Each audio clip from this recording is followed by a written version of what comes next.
Hello guys, कैसे हैं आप। उम्मीद है कि आप अच्छे होंगे। मैं भी अच्छी हूँ। तो स्वागत है आपका फिर से मेरे यूट्यूब चैनल पर, जिसका नाम है मैथमेटिक्स पॉइंट।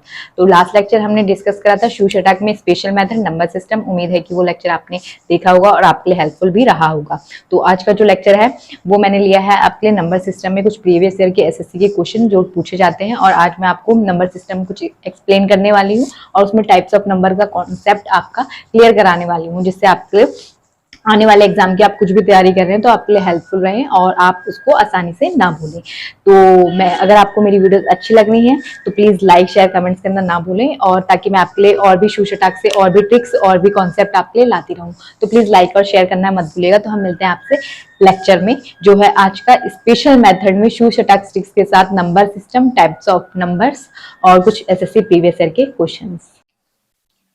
हेलो गाइस, तो आज का जो पहला क्वेश्चन है वो है हमारे पास कौन कथन सही नहीं है, जो एसएससी 2015 में पूछा गया है।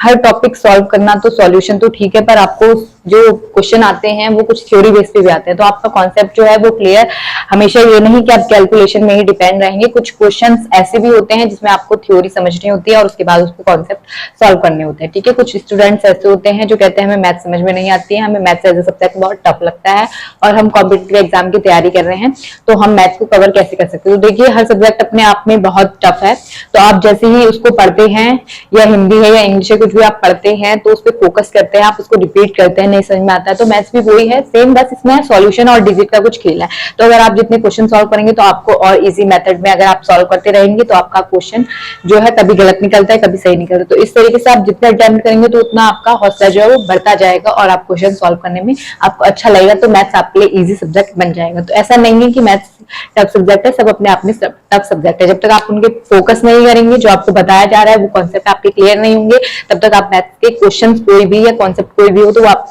अच्छे से सॉल्व या समझ नहीं आएंगे। ठीक है, तो मैं उम्मीद करती हूँ कि मेरे लेक्चर से और मेरे जो वीडियोस हैं वो आपके लिए काफी हेल्पफुल हो, तो आपके काम आए। और आप जो जिनकी शिकायतें हैं कि मैथ्स एज ए सब्जेक्ट उनके लिए कॉम्पिटिटिव एग्जाम की तैयारी कर रहे हैं और उनको ये चीजें टफ लग रही है, तो मैं इजी वे में आपके लिए ला रही हूँ। जैसे शू शटाक मेथड हो गया, स्पेशल मेथड हो गया, इस टाइप से मैं आपके लिए ट्रिक्स और भी लाती रहूंगी। तो प्लीज मेरे चैनल को ज्यादा से ज्यादा लाइक शेयर कमेंट करना ना भूलें। तो आज का जो टॉपिक का क्वेश्चन है वो नंबर सिस्टम में है, प्रीवियस ईयर के एसएससी के क्वेश्चंस लिए हैं मैंने। अगर आपको कोई भी कंफ्यूजन हो तो आप कमेंट्स बॉक्स में मेरे से पूछ सकते हैं। ठीक है, तो शुरू करते हैं। पहला लेक्चर जो है, पहला क्वेश्चन जो है कौन सही कथन नहीं है, इसमें बताना जो एसएससी 2015 में पूछा गया है। पहला हमसे पूछा गया प्रत्येक प्राकृतिक संख्या एक वास्तविक संख्या है, प्रत्येक वास्तविक संख्या एक परिमेय संख्या है, प्रत्येक पूर्णांक एक परिमेय संख्या है, या डी ऑप्शन प्रत्येक प्राकृतिक संख्या एक पूर्णांक नहीं है। पहले आप कॉन्सेप्ट जो क्वेश्चन पूछा गया है आपको पहले वो ध्यान दीजिए। इसमें पूछा गया है सही कथन नहीं है, कहीं आप जल्दी जल्दी में सही कथन है के चक्कर में आप गलत कोई भी ऑप्शन लगा दे। तो पहले क्वेश्चन आप सही से पढ़िएगा, फोकस करिए। क्वेश्चन हमसे पूछा क्या गया है हमसे। ठीक है, तो पहले पूछा गया कौन कथन सही नहीं है। तो ठीक है, तो हमने टाइप्स ऑफ नंबर्स में पढ़ा था, मैंने आपको बताया था शुरू में ही वीडियो के कि मैं आपको आज नंबर सिस्टम भी रिपीट कराने वाली हूँ, जिसमें हम टाइप्स ऑफ नंबर्स पढ़ने वाले हैं। तो नंबर सिस्टम होता क्या है? नंबर सिस्टम है एक संख्या पद्धति। जितनी भी संख्या हमें दिखती है या हम उन्हें एज्यूम करने वाली नहीं कह रही हूँ मैं, जैसे एक्स वाई जेड कोई भी कांस्टेंट वैल्यू नहीं कह रही हूँ, मैं डिजिट की बात कर रही हूँ। ठीक है, संख्या पद्धति नंबर सिस्टम कहा गया, जिन्हें नंबर छोटी क्लास के बच्चों को सिखाया जाता है 1 2 3 4 5। ठीक है, इस टाइप के नंबर्स, तो वो नंबर्स हमारे जो भी हैं वो उसका सिस्टम जो है वो नंबर सिस्टम कहलाएगा हमारा। ठीक है, तो नंबर सिस्टम में हमने पहले पढ़ा था जिनको हम काउंट कर सकते हैं, तो वो हमारे नंबर सिस्टम में आए। ठीक है, पहला हमने इसमें टाइप्स ऑफ नंबर पढ़ा। टाइप्स ऑफ नंबर्स में हमने natural number, whole number, integers, और उसके बाद हमने पढ़ा परिमेय संख्या जिसे हम रेशनल नंबर कहते हैं, इरेशनल पढ़े हमने। फिर उसके बाद हमने पढ़ा रियल नंबर। ठीक है, रियल नंबर मतलब पहले हमने प्राकृतिक संख्या पढ़ी, फिर पूर्ण संख्या पढ़ी, फिर हमने पहले जो प्राकृतिक संख्या है वो हमारी है नेचुरल नंबर। नेचुरल नंबर का जो सेट कहलाता है, एन से डिनोट करते हैं, वो आएगा हमारा 1 2 3 4 5 6 7 8 एंड सून इतने भी अनगिनत नंबर, जितने भी डिजिट होंगी। नेचुरल नंबर से हम हिंदी में प्राकृतिक संख्या कहते हैं। नेचुरल नंबर्स वो नंबर है जिन्हें हम प्रकृति में काउंट कर सकते हैं और हम बता सकते हैं। कभी भी जीरो इसमें नहीं आएगा, प्राकृतिक संख्या में जीरो इसलिए नहीं आएगा क्योंकि जो ये वातावरण है उसमें हम किसी भी चीज की काउंटिंग करते हैं वो हम कभी नहीं कहते कि जीरो है, वो हम कहते हैं कुछ नहीं है, उसकी वैल्यू उसका कुछ नहीं है। जैसे किसी ने पूछा कि यहाँ बताइए कि कितने पेड़ हैं, ठीक है, यहाँ आपने काउंट करो 1 2 ये 2 पेड़ हो गए। ठीक है, अब अगर आपसे कहा जाए अब बताइए कि यहाँ कितने पेड़ हैं, तो आप ये नहीं कहेंगे कि यहाँ 0 पेड़ है, ठीक है, आप सीधा डायरेक्ट ये कहेंगे कि यहाँ कोई भी पेड़ नहीं है। तो वही चीज थी नेचुरल नंबर के लिए, जब उनको नेचुरल प्राकृतिक नंबर बनाया गया तो वहां 0 को ऐड नहीं करा गया, ठीक है। तो सेकंड है हमारा होल नंबर, जिन्हें हम कहते हैं पूर्ण संख्या, जिसे डिनोट करते हैं W से। इसमें आ जाता है होल नंबर की बात करी गई तो वो पूर्ण संख्याएं कहलाई गई, तो उसमें 0 भी शामिल हुआ आपका, ठीक है। तो वहां हमारे पास 0, क्योंकि 0 के बिना हम 10 नहीं लिख पाते, तो इसलिए जो है हमें 10 की जरूरत पड़ी, तो हमने 0 लिया, ठीक है। होल नंबर के बाद हमने पढ़ा इंटीजर्स, ठीक है। इंटीजर्स में जो होता है हमारे नेगेटिव टर्म भी आ जाते हैं, पॉजिटिव भी आते हैं, और हमारे पास 0 भी आएगा, -4, -3, -2, -1, 0, 1, 2, 3, ठीक है। ये हमारे इंटीजर्स कहलाएंगे। इंटीजर्स के बाद हमने पढ़ा रेशनल नंबर, जिन्हें हम परिमेय संख्या भी कहते हैं। रेशनल नंबर को हम R से डिनोट करते हैं, जिसमें हमारे 1/2, 3/2, 4/2, ठीक है। ये हमारे रेशनल नंबर के, जिन्हें P/Q के रूप में लिख सकते हैं, वो हमारे रेशनल नंबर्स के। इसके बाद हमने पढ़ा इरेशनल नंबर, उसमें आए √P, ठीक है, √2, √3, √7, ठीक है। ये हमारे इरेशनल नंबर कहलाए। अब जो रही वास्तविक संख्याओं के बाद, वास्तविक संख्या जो हमारी होती है, जिन्हें रियल नंबर यहाँ पूछा गया है, रियल नंबर ही वास्तविक संख्या कहलाती है, ठीक है। रियल नंबर हमसे पूछे गए, तो रियल नंबर में कौन सा है, जो सब वास्तविक संख्या जो होती है उसमें नेचुरल नंबर, पूर्ण संख्या, परिमेय संख्या, अपरिमेय संख्या, सारी संख्याओं से मिला हुआ हमारा क्या कहलाता है, रियल नंबर्स कहलाता है, ठीक है। रियल नंबर, तो रियल नंबर को हम कुछ इस तरीके से भी डिफाइन कर सकते हैं, जैसे सबसे पहले है हमारे पास नेचुरल नंबर। कौन से नंबर, नेचुरल नंबर। उसके बाद हमने बात करी होल नंबर्स की, ठीक है, W। उसके बाद हमने बात करी रेशनल नंबर, जो हमारे परिमेय संख्या कहलाई। परिमेय संख्या के बाद हमने बात करी रेशनल नंबर के बाद बात करी हमने इरेशनल नंबर, वो अलग चीज हो गई। उसके बाद बात करेंगे हम इंटीजर्स की, ठीक है। इंटीजर्स ये हो हमारे रेशनल, ये हो गए हमारे होल नंबर्स, और ये हो गए हमारे नेचुरल नंबर्स। अब जो इरेशनल नंबर आएंगे वो कुछ अलग होते हैं, तो ये हमारे कौन से होते हैं, इरेशनल नंबर। तो ये चीज हमारे पास अलग आएगी, ठीक है। इनको हम P/Q के रूप में भी नहीं लिख सकते हैं। और जो ये पूरा हमारा इसके जिसके अंदर आएंगे ये सब किसके अंदर आने वाले हैं, ये सब आने वाले हैं हमारे रियल नंबर्स के अंदर, जो हमारा वास्तविक संख्या है उसके अंदर ही सब ये नंबर्स आएंगे, ठीक है। आप डायग्राम से इस तरीके से समझ सकते हैं, जैसे हमारा नेचुरल नंबर था पहले, फिर उसके बाद होल नंबर। नेचुरल नंबर कौन से होते हैं, 1, 2, 3, 4, 5, 6 एटसेट्रा एंड सो, ठीक है। उसके बाद हम अगर होल नंबर की बात करें तो 0, 1, 2, 3, उसमें 0 भी शामिल होगा। अगर हम रेशनल नंबर की बात करें तो हमारा 1/2, 1/3 आ जाएंगे। इंटीजर्स की बात करें तो उसमें -3, -2, -1 एंड सो 0, 1, 2, 3 ये सब आ जाएंगे। और इरेशनल नंबर इनसे अलग होगा, पर है किसके, सबके पार्ट रियल नंबर्स के। रियल नंबर्स में ही सब नंबर्स आ जाते हैं, तो हमारा रियल नंबर्स कहलाता है। तो उम्मीद है कि नंबर्स कॉन्सेप्ट आज आपको अच्छे से समझ में और क्लियर हो गया होगा। तो इस पे बेस्ड क्वेश्चन पूछा गया। बात करते हैं हम क्वेश्चन की, जो हमसे पूछा गया कौन कथन सही नहीं है। तो उसमें पहला ऑप्शन दिया गया, प्रत्येक प्राकृतिक संख्या एक वास्तविक संख्या है। तो क्या ये कथन सही है या गलत है, तो हम देख लेते हैं। उसने कहा प्रत्येक प्राकृतिक संख्या वास्तविक संख्या है। जी हाँ, प्रत्येक प्राकृतिक संख्या जितनी भी संख्या होंगी वो क्या होंगी, वास्तविक संख्याएं होंगी। तो ये ऑप्शन तो सही है। तो उसने हमसे पूछा गलत के लिए कौन सा सही नहीं है। उसने पूछा प्रत्येक वास्तविक संख्या एक परिमेय संख्या है। प्रत्येक वास्तविक संख्या एक परिमेय संख्या, जी नहीं, क्योंकि प्रत्येक वास्तविक संख्या जो है वो पूर्णांक भी हो सकती है, इंटीजर्स भी हो सकते हैं, और हमारी नेचुरल नंबर्स भी हो सकती हैं। तो ठीक है, तो ये वाला ऑप्शन आपका सही है, जो कथन ही गलत कह रहा है। अगला हम देख लेते हैं, प्रत्येक पूर्णांक एक परिमेय संख्या। जी हाँ, पूर्णांक जो होगा वो एक परिमेय संख्या होगी। और प्रत्येक प्राकृतिक संख्या एक पूर्णांक होगा। जी बिल्कुल पूर्णांक होगा। तो इसमें उम्मीद है कि आपका कॉन्सेप्ट क्लियर होगा। और इसमें जो ऑप्शन है वो है आपका ऑप्शन डी, ठीक है। तो अब जो नेक्स्ट क्वेश्चन है उसकी हम बात कर लेते हैं। तो गाइज अगला जो क्वेश्चन है वो है, किसी संख्या का 4/5 भाग उसके 3/4 से 8 अधिक हो तो संख्या क्या होगी। तो इस टाइप के क्वेश्चन से आपको घबराना नहीं है, बस आपको क्वेश्चन अच्छे से रीड करना है, उसके बाद उसको सॉल्व करना है। तो पहले हम मान लेंगे संख्या, ठीक है। जब ऐसे क्वेश्चन पूछे गए हो तो आपको डायरेक्ट आप कोई संख्या मान लीजिए, कांस्टेंट वैल्यू कोई भी माना संख्या x है, ठीक है। उसने कहा किसी संख्या का 4/5 भाग, 4/5 भाग का मतलब है उस संख्या का, तो गुना हो गया 4/5x। उसने कहा उसके 3/4 से 8 अधिक है, तो 3/4 बट्टे भाग से कितना अधिक है, 8 अधिक है। तो आपकी इक्वेशन जो आएगी इस टाइप से होगी। बस आपको इक्वेशन सॉल्व करनी है और कुछ नहीं है इस क्वेश्चन में। यहाँ हमारे पास 4/5x हो गया, और यहाँ से जो मिलने वाला है वो हमारे पास आ जाएगा इधर। ये हो गया हमारे पास -3x/4 = 8। हमने क्या करा, x वाले टर्म एक साथ ले लिए, ठीक है। ये इधर प्लस का था, इधर माइनस का हो जाएगा। तो हमारे पास कुछ इक्वेशन इस टाइप से आएगी। तो यहाँ पे हमें दिख रहा है, यहाँ 5 है, यहाँ 4 है। एलसीएम इनका कितना आ जाएगा, एलसीएम मिलने वाला है हमें 20, ठीक है। 20 मिलने वाला है। अब यहाँ से आ जाएगा हमारे पास 16x, और यहाँ से आ जाएगा हमारे पास 15, ठीक है, 15।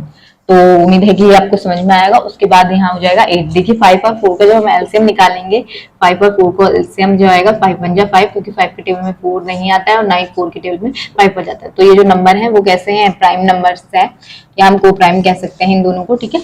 तो यहाँ पे हमारे पास कितना आ गया, 1 आ गया। तो यहाँ पे हमारा 5 × 4 आ गया, ठीक है। ये आ गया हमारे पास 20 इनका एलसीएम। एल के बाद हम इसको सॉल्व करते हैं तो वो आ जाएगा हमारा कुछ इस टाइप। अगर आपको ये चीज सॉल्व करने नहीं आती है तो आप इजी मेथड में 4/5 इंटू जितना आपका एलसीएम है उसको आप मल्टीप्लाई करके उसको लिखिए। तो 5 4 जा 20 हो गया, या क्रॉस मल्टीप्लाई का आप डायरेक्ट मेथड लगा सकते हैं, ठीक है। तो यहाँ 4 4 जा 16 आ जाएगा। ऐसे ही हम अगर 3/4 के लिए करेंगे, एक्स रहेगा वैसे, ठीक है। 4 5 जा 20, यहाँ आ गया हमारे पास 15x, ठीक है। तो अब यहाँ से जो हमारे पास आ गया वो x/20 आ गया है इजिकल टू 8, ठीक है। तो अब इसको अगर हम x की वैल्यू फाइंड आउट करनी होगी, यहाँ 20 जो है वो डिवाइड में है, उधर जाएगा तो मल्टीप्लिकेशन में हो जाएगा। तो x इजिकल टू 8 × 20, हमारे पास आ गया x की वैल्यू 160, ठीक है। तो इसका जो ऑप्शन है वो है ऑप्शन सी। तो उम्मीद है कि आपको समझ में आया होगा। तो मैं आपको एक और बार रिपीट कर देती हूँ। उसके बाद किसी संख्या का 4/5 भाग उसके 3/4 से 8 अधिक है, ठीक है। तो वो संख्या हमें बतानी है। तो पहले इस टाइप के क्वेश्चन पूछे जाते तो आप संख्या को पहले एज्यूम करिए, माना संख्या x या y, आप कुछ भी ले सकते हैं कांस्टेंट वैल्यू। हमने माना संख्या x है, फिर उसने कहा अकॉर्डिंग टू क्वेश्चन, आपने प्रश्न पढ़ा, उसमें फिर दिया किसी संख्या का 4/5 भाग, मतलब उसी संख्या का हमने जो संख्या मानी है उसका 4/5 भाग। तो x गुना 4/5, यहाँ मैंने डायरेक्ट आपके लिए 4/5x लिख दिया है, उसके 3/4 से अधिक है, मतलब वो संख्या तो होगी उसके 3/4 भाग जो संख्या x + 8 अधिक है, ठीक है। 8 अधिक हो तो संख्या क्या होगी, हमें मिल गई इक्वेशन, ठीक है। अब इस इक्वेशन में हमें x की वैल्यू फाइंड आउट करनी होगी। x की वैल्यू फाइंड आउट करने के लिए मैंने माइनस वो x वाले टर्म एक साथ ले लिए और एक इधर रखा, ठीक है। तो यहाँ इधर प्लस का था, इधर दूसरी तरफ गया। RHS LHS का कॉन्सेप्ट मैंने आपको बताया है, तो अगर आपने मेरी लास्ट की वीडियोस नहीं देखी है तो प्लीज देख लीजिएगा। I2 पे जाकर यहाँ प्लस यहाँ माइनस हो गया, इधर प्लस था इधर माइनस आ गया, तो इसको माइनस कर देंगे। यहाँ एलसीएम लिया गया है, एलसीएम के बाद क्रॉस मल्टीप्लाई का कॉन्सेप्ट है, फिर 8, x की वैल्यू हमें मिल गई 160। तो उम्मीद है कि ये दो क्वेश्चन आपको अच्छे से समझ में आएंगे। तो हम डिस्कस करेंगे आगे के और भी क्वेश्चंस प्रीवियस ईयर के। तो प्लीज आप वीडियोस को स्किप मत करिएगा, और आपको मेरी वीडियोस अच्छी लगी तो प्लीज ज्यादा से ज्यादा लाइक शेयर कमेंट करना ना भूलें।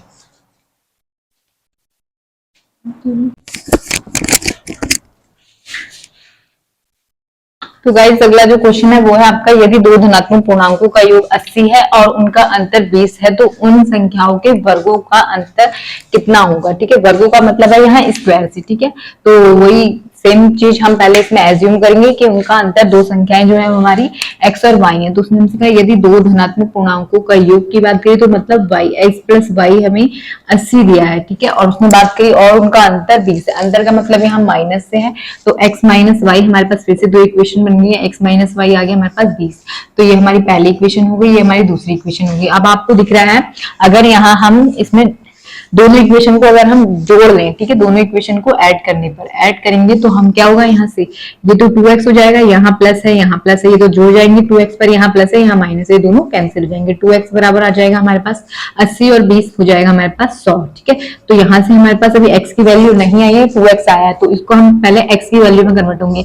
x में हम अगर यहाँ मल्टीप्लाई में है, दूसरी तरफ जाएगा डिवीजन में 2, तो यहाँ से 2 और ये 5 जा 10 50, हमारी जो x की वैल्यू आ गई वो आ गई हमारे पास 50। अब अगर हम y की वैल्यू फाइंड आउट करें तो y की वैल्यू निकालने के लिए मैं अगर इसमें रख देते हैं, ठीक है। पहली इक्वेशन में हम रखते हैं, तो पहली इक्वेशन है हमारी x + y = 80।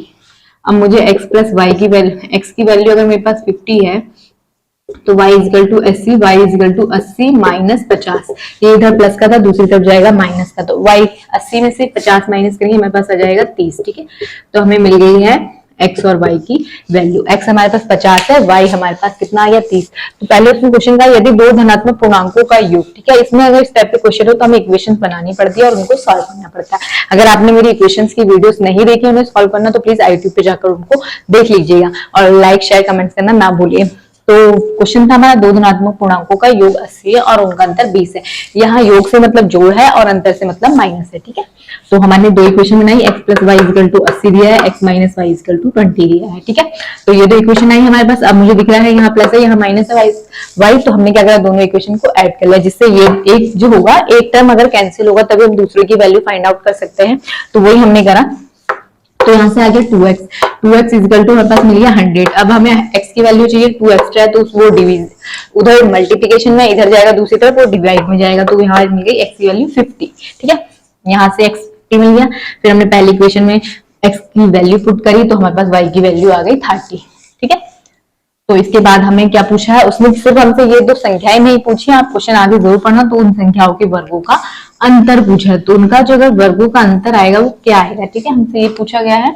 तो हमने देखा x की वैल्यू 50 आ गई है और y की वैल्यू हमारे पास 30 आ गई। उसने कहा वर्गों का अंतर, वर्गों का मतलब है यहाँ स्क्वायर से, तो अगर हम x स्क्वायर करें तो यहाँ मिलेगा हमें 50 का स्क्वायर मतलब 50 गुणा 50, अगर मैं y का करूंगी तो 30 गुणा 30। ठीक है, तो यहाँ से जो आ जाएगा मेरे पास वो आने वाला है 2500। ठीक है, और यहाँ से जो आने वाला है वो आने वाला है 900। ठीक है, अगर मैं इनके स्क्वायर लाया है वो x square minus Y square. ठीक है, तो x square minus Y square 2500 minus 900, तो अगर हम माइनस करेंगे तो हमारे पास आ जाएगा 1600। ठीक है, तो इसका जो आंसर आ गया है वो आ गया हमारे पास 1600। तो इसका जो ऑप्शन है ऑप्शन बी सही है। ठीक है, तो उम्मीद आया होगा ये कि आपको क्वेश्चन समझ में आया है। दो ऋणात्मक पूर्णांक के उनका योग कहा तो हमने इक्वेशन बना ली x प्लस वाई। ठीक है, और एक बन गई हमारे पास x माइनस वाई, तो हमें उनकी वैल्यू पुट करनी है बस, और वैल्यू हमारी निकल जाएगी x और y की। तो जो वैल्यू आएंगे उनका स्क्वायर का हमें डिफरेंस कितना आता है, अंतर कितना है वो बताना है। ठीक है, इससे आप निकाल सकते हैं। जो अगला क्वेश्चन है वो पूछा गया है हमसे क्यूब में 1 cube plus 2 cube plus 3 cube plus 10 cube का मान क्या होगा। मैंने स्पेशल मेथड में सूत्रक में आपको बताया था ये ट्रिक सॉल्व करना। अगर हमसे क्यूब का स्क्वायर क्यूब का योग पूछा जाए, अब हमसे इसमें एक सीरीज दे दी गई और हमसे कहा जाए क्यूब क्या होगा, तो इनको डरने वाली बात नहीं है। आपको मैंने फॉर्मूला बताया है, ट्रिक बताइए n प्लस n प्लस 1/2 का होल स्क्वायर। ठीक है, ये आपकी क्यूब की ट्रिक है, आप सीधा ही फॉर्मूला लगाएंगे तो आपका आ जाएगा। हमें पता है n लास्ट टर्म है 10, तो 10 इंटू 10 प्लस 1/2। ठीक है, का होल स्क्वायर हो रहा है यहाँ 2 5 10 हो गया, तो यहाँ पे जो आने वाला है 5 इंटू 11 का होल स्क्वायर, यहाँ 5 इंटू 5 हो जाएगा हमारे पास 55 का होल स्क्वायर, जो होता है हमारा 3025। ठीक है, तो इसका ऑप्शन हो गया बी। तो उम्मीद है कि ये भी क्वेश्चन आपको समझ में आया होगा। ये एसएससी आपसे 2016 में और ये पूछा गया एसएससी 2017 में। इसके बाद हम सूत्रक से और भी क्वेश्चन सॉल्व करेंगे। तो अगर आपको मेरी वीडियोस नेक्स्ट वीडियो में, तो अगर आपको मेरी वीडियोस अच्छी लग रही है और मेरे लेक्चर आपके लिए हेल्पफुल है तो प्लीज ज्यादा से ज्यादा लाइक शेयर कमेंट करना ना भूलिए। हम मिलेंगे ऐसी कुछ और टॉपिक्स के साथ आपके लिए जो आपके इजी हो, मैथ्स आपको इजी लगने लगे, तो प्लीज लाइक शेयर कमेंट करना ना भूले। हम मिलेंगे आपसे नेक्स्ट लेक्चर में। Bye bye.